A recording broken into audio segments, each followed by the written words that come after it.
아들아, 내일부터 우리는 거지다. 아버지의 입에서 나온 말에 진우는 손에 들고 있던 붓을 떨어뜨렸습니다. 먹물이 한지 위에 검은 꽃처럼 번졌습니다. 아버님, 무슨. 하지만 정진사의 얼굴에는 농단기가 전혀 없었습니다. 그의 눈빛은 의원이 건네준 진단서만큼이나 차갑고 명확했습니다. 폐병. 남은 시간 1년. 아무도 몰랐습니다. 정진사가 석 달 전부터 피를 토했다는 것을. 그가 왜 갑자기 이런 결정을 내렸는지. 과연 이것은 미친 짓일까요? 아니면 아버지의 마지막 선물일까요? 구독과 좋아요는 큰 힘이 됩니다. 지금 바로 시작합니다. 한양에서 하루 길 떨어진 청석골의 정진사가 살았습니다. 그는 진사급제 후 벼슬을 마다하고 고향으로 돌아왔습니다. 제가 이 땅에서 사람들과 함께 살고 싶습니다. 그는 관아에 그렇게 보고했습니다. 사또는 고개를 끄덕였습니다. 그대 뜻이 그러하다면. 정진사는 300마지기 땅을 가진 양반이었습니다. 부자였지만 남달랐습니다. 소장농들이 흉년에 굶주리면 소장료를 받지 않았고 과부의 지붕이 무너지면 목수를 보내 고쳐주었습니다. 사람들은 그를 존경했습니다. 하지만 그에게는 깊은 근심이 있었습니다. 외아들 진우였습니다. 진우는 22이었습니다. 총명했습니다. 5살에 천자문을 떼었고 10살에 사서상경을 읽었습니다. 16에 소과에 급제했습니다.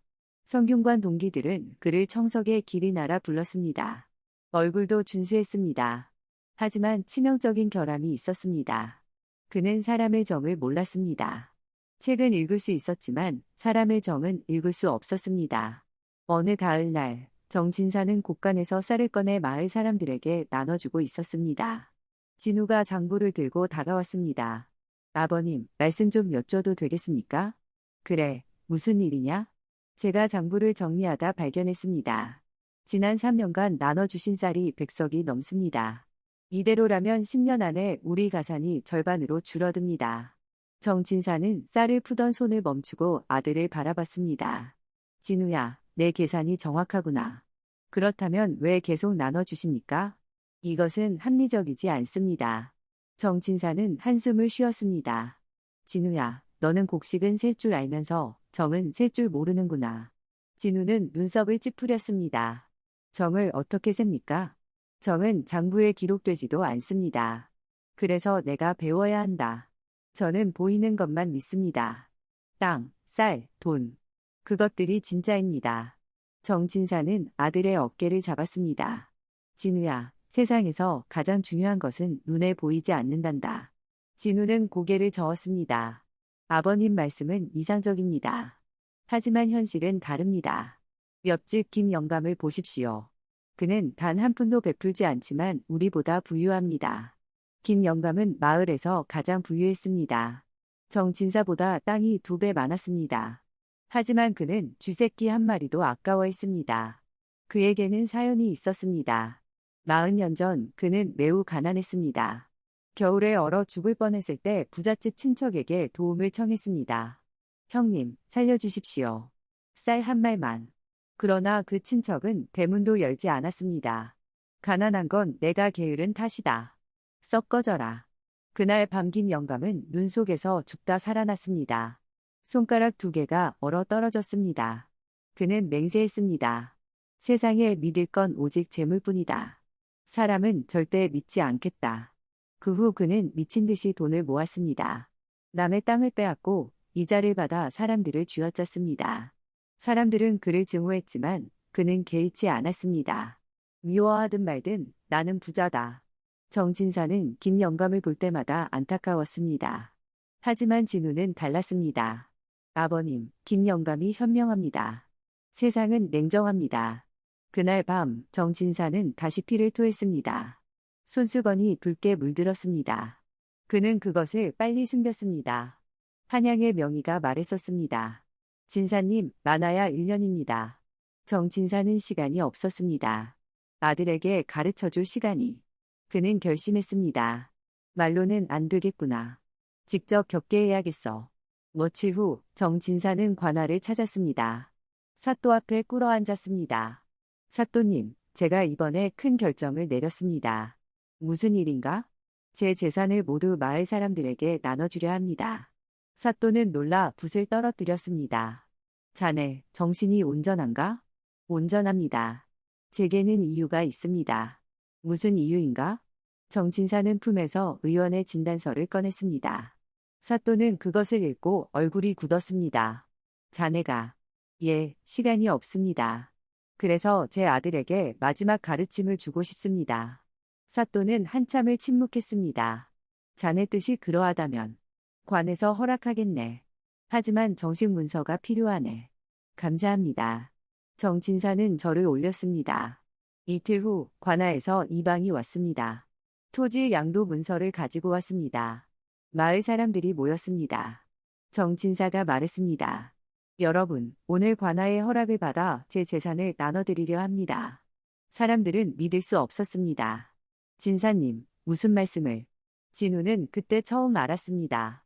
아버님, 이게 무슨 짓입니까? 정진사는 아들을 바라봤습니다. 진우야, 아버지가 내게 마지막 가르침을 줄 것이다. 마지막이라니 무슨. 정진사는 품에서 진단서를 꺼냈습니다. 진우는 그것을 보고 얼굴이 하얗게 질렸습니다. 아버님, 이게.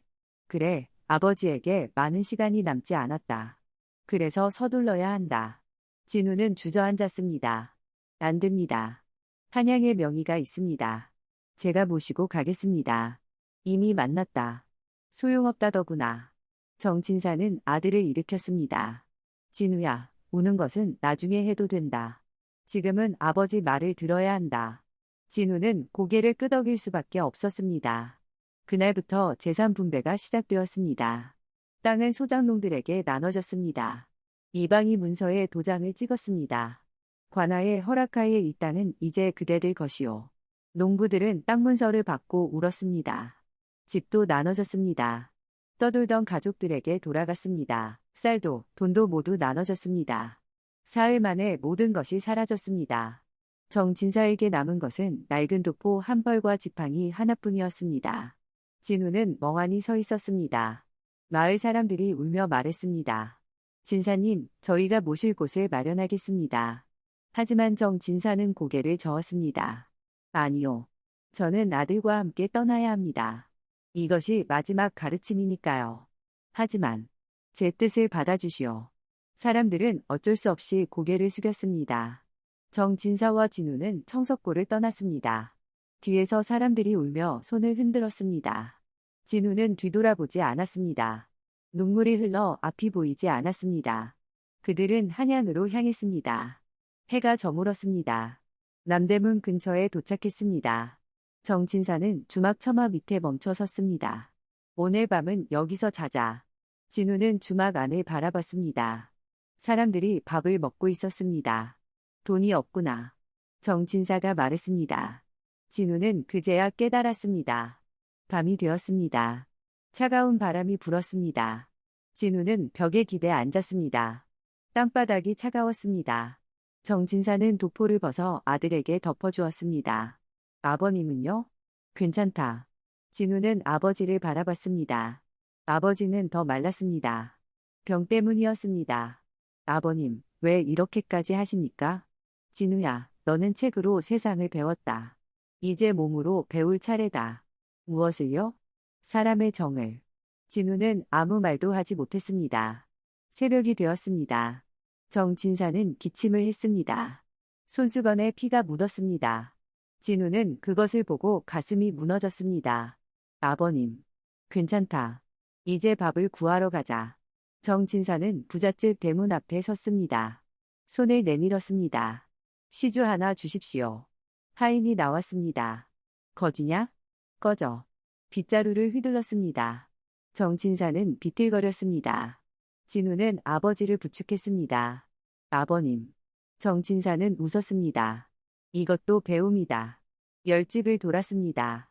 아무도 주지 않았습니다. 오후가 되어서야 한 할머니가 보리밥을 주었습니다. 둘은 골목에 앉아 밥을 나눠 먹었습니다. 진우는 밥을 먹으며 울었습니다. 이렇게 맛있는 밥은 처음입니다. 정진사는 아들의 머리를 쓰다듬었습니다. 배고플 때 먹는 밥이 제일 맛있는 법이지. 보름이 지났습니다. 어느 날 진우는 옛 친구를 만났습니다. 성균관 동기 이도령이었습니다. 이도령은 비단 옷을 입고 하인 둘을 거느리고 있었습니다. 진우가 아니냐? 진우는 고개를 돌렸습니다. 사람을 잘못 보셨습니다. 목소리가 내 목소리인데? 이도령이 다가왔습니다. 진우는 어쩔 수 없이 고개를 들었습니다. 이도령은 깜짝 놀랐습니다. 진우, 자네 어쩌다. 그는 주위를 둘러봤습니다. 사람들이 쳐다보고 있었습니다. 저기, 나 급한 일이 있어서. 그는 황급히 가버렸습니다. 진우는 그 뒷모습을 바라봤습니다. 정진사가 다가왔습니다. 친구였느냐? 예. 하지만 이제 아닌 것 같습니다. 왜 그렇게 생각하느냐? 저를 피해 갔습니다. 정진사는 고개를 끄덕였습니다. 그래, 그것도 배움이다. 부자일 때의 친구와 가난할 때의 친구는 다르단다. 진우는 쓴웃음을 지었습니다. 한 달이 지났습니다. 겨울이 다가왔습니다. 어느 날 밤 눈이 내렸습니다. 진우는 떨고 있었습니다. 기침이 나왔습니다. 콜록, 콜록. 정진사는 아들의 이마를 짚었습니다. 뜨겁게 달아올랐습니다. 열이 나는구나. 다음 날 아침 진우는 일어나지 못했습니다. 정진사는 거리로 뛰쳐나갔습니다. 도와주시오. 하지만 아무도 없었습니다. 그때 어디선가 발소리가 들렸습니다. 사람들이 달려왔습니다. 청석골 사람들이었습니다. 진사님, 아드님이 아프신가 봐요. 그들은 진사님 소식을 듣고 한양까지 찾아온 것이었습니다. 사람들은 진우를 업었습니다. 한양에 사는 친척 집으로 옮겼습니다. 따뜻한 방에 눕혔습니다. 의원을 불렀습니다. 심한 감기입니다. 며칠 간호하면 나을 것입니다. 사람들은 밤새 간호했습니다. 약을 다리고 죽을 쑤었습니다. 사흘이 지났습니다. 진우는 눈을 떴습니다. 주변에 사람들이 있었습니다. 여러분, 어떻게? 한 농부가 말했습니다. 진사님이 저희에게 땅을 주셨습니다. 그 땅으로 저희가 먹고 삽니다. 이제 저희가 은혜를 갚을 차례입니다. 과부가 말했습니다. 진사님이 저희에게 집을 주셨습니다. 이제 저희가 진사님을 모실 차례입니다. 진우는 그제야 깨달았습니다. 아버지가 나눠준 것은 사라지지 않았습니다. 사람들의 가슴 속에 살아있었습니다. 그것이 지금 돌아온 것입니다. 진우는 아버지를 찾았습니다. 정진사는 창가에 앉아 있었습니다. 아버님. 진우는 아버지 앞에 무릎을 꿇었습니다. 제가 틀렸습니다. 이제 알겠습니다. 정진사는 아들을 일으켰습니다. 무엇을 알았느냐? 재물은 쓰면 사라지지만 사람에게 베푼 정은 영원히 남는다는 것을요. 그날 밤 마을 사람들은 모여 의논했습니다. 진사님을 모셔야 합니다.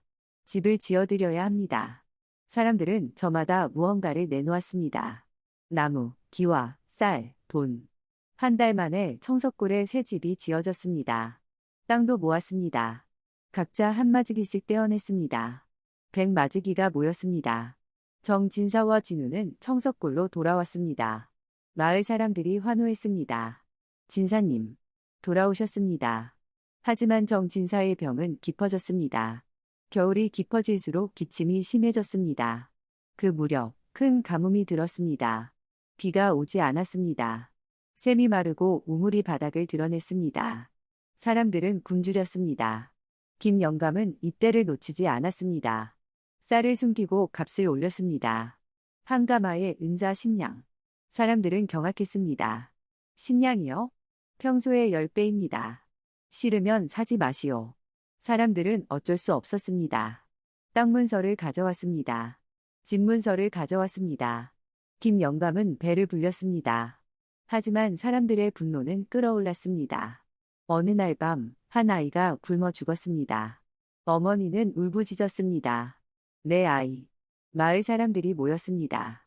더 이상 참을 수 없어. 그날 밤 100여 명이 김영감의 집으로 몰려갔습니다.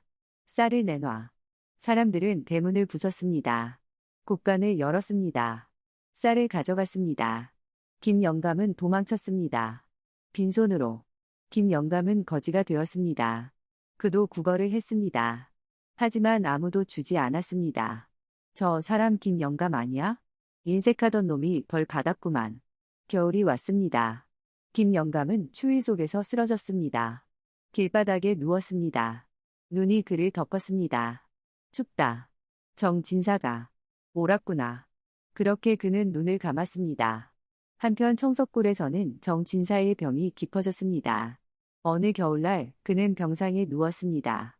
온 마을 사람들이 찾아왔습니다. 진사님, 쾌차하셔야 합니다. 정진사는 아들을 불렀습니다. 진우야. 예, 아버님. 아버지가 마지막으로 할 말이 있다. 진우는 아버지의 손을 꼭 잡았습니다. 말씀하십시오. 사람은 혼자 살 수 없다. 함께 사는 거란다. 내가 남을 살리면 남도 너를 살린다. 이것을 잊지 마라. 예, 아버님. 정진사는 미소 지었습니다. 너는 이제 알았구나. 진짜 부가 무엇인지. 예, 알았습니다. 그럼 아버지는 이제 편히 갈 수 있겠구나. 정진사는 천천히 눈을 감았습니다. 마지막 숨을 거두었습니다. 진우는 울었습니다. 아버님. 장례식에는 1000명이 넘는 사람들이 모였습니다. 온 고을이 슬퍼했습니다. 사람들은 울며 말했습니다. 진짜 어른이 가셨다. 장례를 치른 후 진우는 아버지 묘 앞에 섰습니다. 봄이 오고 있었습니다. 산에 진달래가 피기 시작했습니다. 아버님, 이제 알겠습니다. 아버님께서 저에게 주신 것은 재산이 아니라 지혜였습니다. 바람이 불었습니다. 꽃잎이 날렸습니다. 진우는 돌아섰습니다. 마을 사람들이 기다리고 있었습니다. 도련님, 저희가 있습니다. 진우는 미소 지었습니다. 그날 이후 진우는 아버지의 뜻을 이었습니다. 사람들을 도왔습니다. 세월이 흘러 진우도 늙었습니다. 어느 가을날 그는 은행나무 아래 앉았습니다. 손자가 물었습니다. 할아버지, 증조할아버지는 어떤 분이셨어요? 진우는 나무를 바라봤습니다. 세상에서 가장 부유한 분이셨단다. 돈이 많으셨어요? 아니다. 이것보다 귀한 걸 가지셨지. 진우는 마을을 가리켰습니다. 사람들이 웃으며 일하고 있었습니다. 아이들이 뛰어놀고 있었습니다. 사람들의 정을 가지셨단다. 그것이 진짜 부란다. 해가 지고 있었습니다. 하늘이 붉게 물들었습니다. 진우는 눈을 감았습니다. 아버지의 목소리가 들렸습니다. 진우야, 잘 살았느냐? 예, 아버님. 아버님 가르친 대로 살았습니다. 바람이 불었습니다. 은행잎이 떨어졌습니다.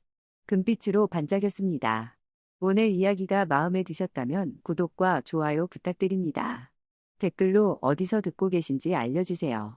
건강하세요.